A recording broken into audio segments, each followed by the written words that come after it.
আসসালামু আলাইকুম। সংবাদে আপনাদের সবাইকে স্বাগত জানাচ্ছি। আমি ফিরোজ তোহা। শুরুতেই আরবে কেবলস সংবাদ শিরোনাম।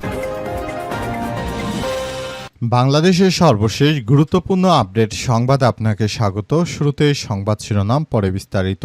প্রথমেই জানাবো আমাদের হাতে থাকা সর্বশেষ গুরুত্বপূর্ণ সবথেকে তাজা আপডেট সংবাদ। ব্যবসায়ীসহ 2 জনকে কুপিয়ে হত্যা। পিরোজপুরের মঠবাড়িয়ায় পৃথক স্থানে মাত্র কয়েক ঘন্টার ব্যবধানে 2 যুবককে কুপিয়ে হত্যা করা হয়েছে আজ দুপুরে। উপজেলার টিকিকাটা ইউনিয়ন এবং ফুলঝুরি গ্রামে 2টি পৃথক হত্যাকাণ্ডের ঘটনা ঘটে। নিহতরা হলেন ধানিছাপা ইউনিয়নের 5 নম্বর ওয়ার্ড ফুলঝুরি গ্রামে নিহত মোহাম্মদ ইউসুফ শরীফ 35, অন্যজন হলেন 6 নম্বর টিকিকাটা ইউনিয়নের 1 নম্বর ওয়ার্ডের মাজু হাওলাদারের বাড়ির বাসিন্দা ও পোশাক ব্যবসায়ী আব্দুল কায়ুম 30। স্থানীয় পুলিশ সূত্র থেকে জানা গেছে, দুপুরে 12টার দিকে ধানিছাপা ইউনিয়নের 5 নম্বর ওয়ার্ড ফুলঝুরি গ্রামের জমিজমা সংক্রান্ত বিরোধের জেরে তাদেরকে পরিকল্পিতভাবে কুপিয়ে হত্যা করা হয়েছে। এরপর জানাবো বান্দরবন সীমান্তে মাইন বিস্ফোরণ, নিহত 3। বান্দরবনের নাইখানছড়ি সীমান্ত এলাকায় আরাকান আর্মি সন্ত্রাসী বাহিনীরা স্থল মাইন পুঁতে রেখেছিল বাংলাদেশের সীমানার ভিতরে। সেখানে বাংলাদেশের 3 জন স্থল মাইন বিস্ফোরণে মারা গেছে। এদিকে বাংলাদেশি অনুপ্রবেশকারীদের জন্য পশ্চিমবঙ্গে হচ্ছে হোল্ডিং সেন্টার। ভারতে অবৈধ অভিবাসন নিয়ন্ত্রণ এবং প্রত্যার্পণ প্রক্রিয়া কঠোর করতে পশ্চিমবঙ্গ সরকার প্রতিটি জেলায় হোল্ডিং সেন্টার তৈরির উদ্যোগ নিয়েছে। সব কেন্দ্রে কথিত বাংলাদেশি এবং রোহিঙ্গা অনুপ্রবেশকারী এবং সাজা শেষ হওয়া বিদেশি নাগরিকদের রাখা হবে বলে জানা গেছে। এবারে জানাবো আরাকান আর্মির জেলে অপহরণ রহস্য। বাংলাদেশের অনেক মানুষকে আরাকানে ধরে নিয়ে যায় মিয়ানমারের সশস্ত্র সন্ত্রাসীরা। তারা বাংলাদেশের সীমানার খুব কাছ থেকেই আসলে ধরে নিয়ে যাচ্ছে অসংখ্য মানুষকে। এ বিষয়ে খুবই গুরুত্বপূর্ণ একটি সংবাদ জানাবো, কিভাবে বাংলাদেশিদেরকে তারা ধরে নিয়ে যাচ্ছে। সঙ্গেই থাকুন। এবং সর্বশেষ জানাবো বাজেটের আকার বাড়লেও জনগণের ভাগ্যের উন্নয়ন হয়নি, বললেন গোলাম পরোয়ার। বাংলাদেশ জামাত ইসলামের সেক্রেটারি জেনারেল মিয়া গোলাম পরোয়ার বলেছেন যে বাজেটের আকার বাড়লেও জনগণের ভাগ্যের উন্নয়ন হয়নি, জনগণ জীবনমানের উন্নয়ন হয়নি। কখনো কখনো দেখা গেছে বাজেট ছিল লুটপাটকারীদের হাতিয়ার। এটি বাংলাদেশের জনগণের জন্য কখনো বৈধ ছিল না বলে জানান তিনি। প্রিয় দর্শক, এতক্ষণ শুনছিলেন সংবাদ শিরোনাম, এবারে বিস্তারিত। তবে তার আগে বন্ধুরা অনুরোধ থাকবে, এই সংবাদটিতে একটি লাইক দিন। এই চ্যানেলে আপনি নতুন হয়ে থাকলে আমাদের সংবাদটি দেখতে দেখতে চ্যানেলটি সাবস্ক্রাইব করে রাখুন। কমেন্ট করে বন্ধুরা আপনার মূল্যবান মতামত জানিয়ে দিন আপনি বিশ্বের কোন দেশ থেকে বা বাংলাদেশের কোন স্থান থেকে আমাদের সংবাদটি দেখছেন এবং শুনছেন। আর বন্ধুরা, এই সংবাদটি আপনার সোশ্যাল মিডিয়া ফেসবুকে শেয়ার করে বন্ধুদেরও দেখার সুযোগ করে দিন। আর বন্ধুরা, কমেন্ট করে আজকের এই সংবাদ সম্পর্কে আপনার মূল্যবান মতামত জানিয়ে দিন। এবারে বিস্তারিত। ব্যবসায়ীসহ 2 জনকে কুপিয়ে হত্যা। পিরোজপুর মঠবাড়িয়ায় পৃথক স্থানে মাত্র কয়েক ঘন্টার ব্যবধানে 2 যুবককে কুপিয়ে হত্যা করা হয়েছে আজ উপজেলার টিকিকাটা ইউনিয়ন এবং ফুলঝুরি গ্রামে।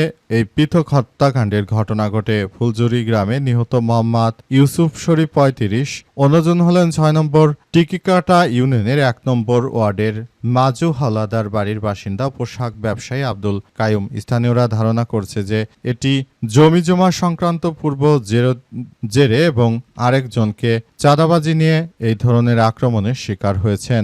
জানা গেছে বিএনপি যখনই তারা সুযোগ পেয়েছে তখনই আসলে সারা দেশের প্রতিটি মানুষের কাছ থেকে তারা আবারও চাঁদা নিতে শুরু করেছে। যারাই বিএনপিকে চাঁদা দিচ্ছে না, মূলত বিভিন্ন এলাকাগুলোতে তাদের উপরই হামলা চালানো হচ্ছে, তাদেরকেই হত্যা করা হচ্ছে।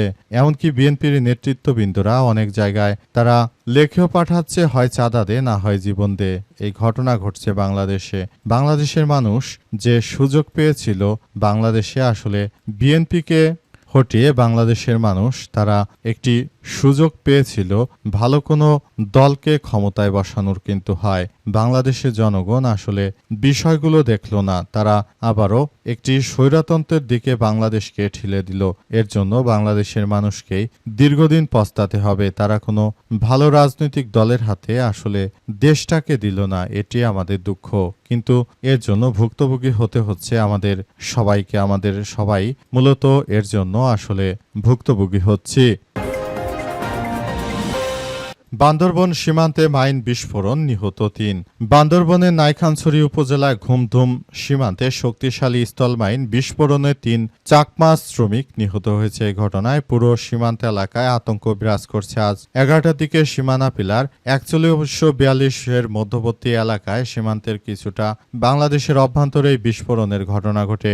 স্থানীয় সূত্র থেকে জানা গেছে যে বিস্ফোরণের পর এলাকায় ৩ জন গুরুতরভাবে আহত হলে দ্রুত তাদেরকে সরিয়ে নেওয়া হয়। পরে স্থানীয়দের একটি উদ্ধারকারী দল ওই ঘটনাস্থলের উদ্দেশ্যে রওনা দেয়। দুপুর ২:৩০টার দিকে তারা ঘটনাস্থলে পৌঁছে ৩ জনকে মৃত অবস্থায় পড়ে থাকতে দেখে। নিহতরা হলেন ঘুমধুম ইউনিয়ন ৮ নম্বর ওয়ার্ডের ভালুকিয়াপাড়া গ্রামের সুনোইং চাকমা ছেলে লেয়ারা ৪১, মৃত নিয়মং চাকমা ছেলে অঙ্কে ম্যাও ৫০ এবং আইমং চাকমার ছেলে চিংকা অং বয়স ৪০। স্থানীয়দের ধারণা, সীমান্ত দিয়ে মিয়ানমারের বিদ্রোহী গোষ্ঠী আরাকান আর্মির পুঁতে রাখা শক্তিশালী স্থল মাইনগুলো বিস্ফোরণেই তাদের মৃত্যু হয়েছে। বিশেষ করে বাংলাদেশের সীমান্তবর্তী এলাকাগুলোতে ভারতের মিয়ানমারের এই সন্ত্রাসী গোষ্ঠীরা তারা মূলত এগুলো পুঁতে রেখে বাংলাদেশের নাগরিকদের টার্গেট করে তারা এই ধরনের সন্ত্রাসী কার্যক্রম চালাচ্ছে। এর আগে বাংলাদেশের বিজিবি এক সদস্যেরও পায়ের গোড়ালি উড়ে গিয়েছিল। এটি আসলে অত্যন্ত দুঃখজনক একটি ব্যাপার। বাংলাদেশে অভ্যন্তরে এসে ভারতের এই সন্ত্রাসীরা তারা যে মাইনগুলো চাপিয়ে দিয়ে গেছে সেটি আসলে কোনোভাবেই গ্রহণযোগ্য হতে পারে না। কিন্তু দুঃখজনক হলেও সত্য যে বাংলাদেশের যারা সরকার প্রধানেরা এই পর্যন্ত ছিল, এখন পর্যন্ত তারা বাংলাদেশের প্রোটেকশনে কোনো কাজ করেনি। তারা শুধু কিভাবে তাদের দল টাকা পাচার করবে, কিভাবে আবার একটি ষড়যন্ত্র কার্যক্রম করবে, সেসব বিষয়গুলো নিয়ে তারা মূলত সব থেকে বেশি ব্যস্ত ছিল। এখন এই বিষয়গুলো খুবই গুরুত্ব সহকারে দেখা হচ্ছে। সবকিছু খুবই সুন্দরভাবে গড়ে তোলার মধ্য দিয়ে এগিয়ে যেতে হচ্ছে সবাইকে। এটি সবার জন্য বড় ধরনের একটি সমস্যা সৃষ্টি করেছে। আমরা মনে করি বর্তমান সময়ে মুসলিমরা যদি এক না হতে পারে তাহলে আমাদের জন্য আরো ভবিষ্যতে বড় ধরনের আরো অনেক সমস্যা অপেক্ষা করছে। বাংলাদেশের মানুষ মিয়ানমারের বৌদ্ধরা এক পাশ দিয়ে মারবে, আর এক পাশ দিয়ে মারবে ভারতের হিন্দুত্ববাদীরা। এদের হাত থেকে আমাদের বাঁচতে হলে অবশ্যই আমাদেরকে নিজের দেশের প্রতি অনুগত থাকতে হবে। বাংলাদেশি অনুপ্রবেশকারীদের জন্য পশ্চিমবঙ্গে হচ্ছে হোল্ডিং সেন্টার।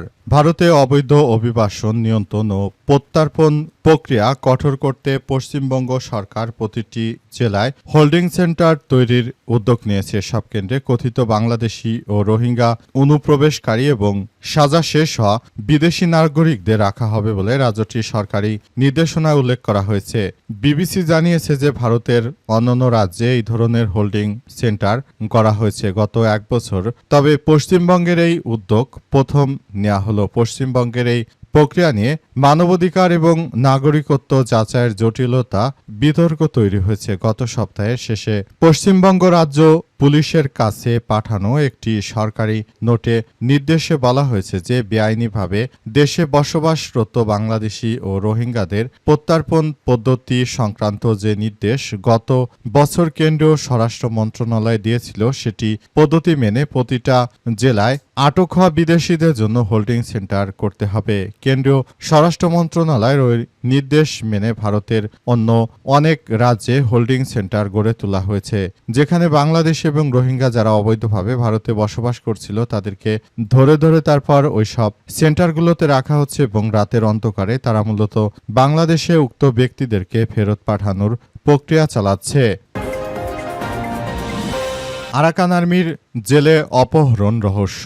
জালে তখন মাছ উঠছিল ঝাঁকে ঝাঁকে গভীর সমুদ্রে। নতুন ট্রলার থামিয়ে দুই ছেলেকে নিয়ে জাল টানছিলেন ইলিয়াস মাঝি। হঠাৎই পেছন থেকে ভেসে আসে ইঞ্জিনের তীব্র শব্দ।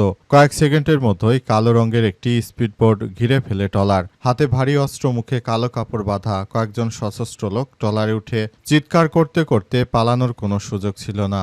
একদমে কথাগুলো বলে গেলেন ইলিয়াস দমবন্ধ। সেই মুহূর্তের কথা বলতে গিয়ে ঘামছিলেন রীতিমতো। বলছিলেন, মিয়ানমারের আরাকান আর্মির স্পিডবোট আর আমাদের মাছ ধরার ট্রলার। হাত বেঁধে চোখে কাপড় পরিয়ে দুই ছেলে সহ আমাকে তুলে নিয়ে যায় তারা। এর পরের গল্প আরো হাড়হিম করা। 6 মাসের বন্দি জীবন। খাবার ছিল আধা সিদ্ধ ভাত আর সিদ্ধ কলা গাছ, মশলা ছাড়া রান্না, সেটাও দিত একবেলা। অমানসিক নির্যাতনার প্রতিদিন বেঁচে ফেরার অপেক্ষা। ইলিয়াস মাঝি জাগো নিউজকে জানিয়েছে, মারধরে আমার 2টা দাঁত পড়ে গেছে।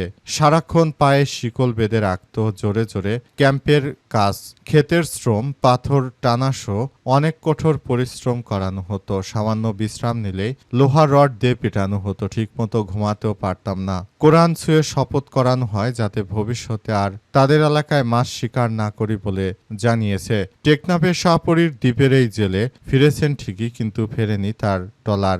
ঋণ করে বানানো 7 লক্ষ টাকার ট্রলারটি এখন আরাকান আর্মির দখলে।